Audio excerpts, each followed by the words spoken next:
Okay, in this clip we'll be reviewing the femur, which is the longest bone in our body, which is known as the thigh bone, as well as the patella. Starting at the proximal end, we have the head of the femur, the neck of the femur, which connects the head to the shaft, the greater trochanter, the lesser trochanter, serving as muscle attachment points. On the distal end, we have some structures as well.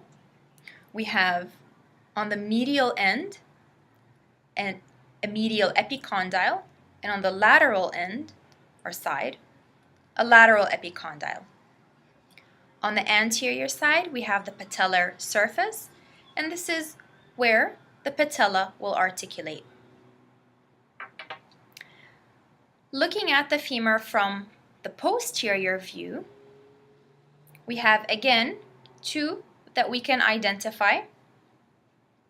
On the lateral side, we have the lateral condyle, and on the medial side, we have the medial condyle. So this was the medial epicondyle, medial condyle.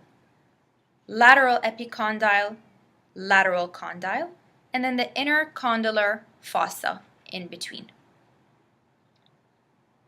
Finally, again from the posterior side, you can see right here a gluteal tuberosity, which is going to serve as an attachment point for the gluteal muscle.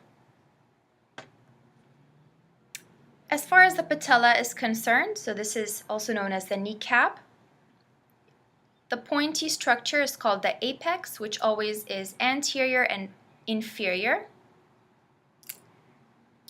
On the posterior side, we can identify a few facets or dents. The facet that is a little bit more deep or indented, this is the facet for the lateral condyle of the femur, making the other facet a little bit more shallow is the facet for the medial condyle of the femur. The more inferior part is called the surface for the patellar ligament, which will connect the patella to the bones, specifically the tibia as well as the femur.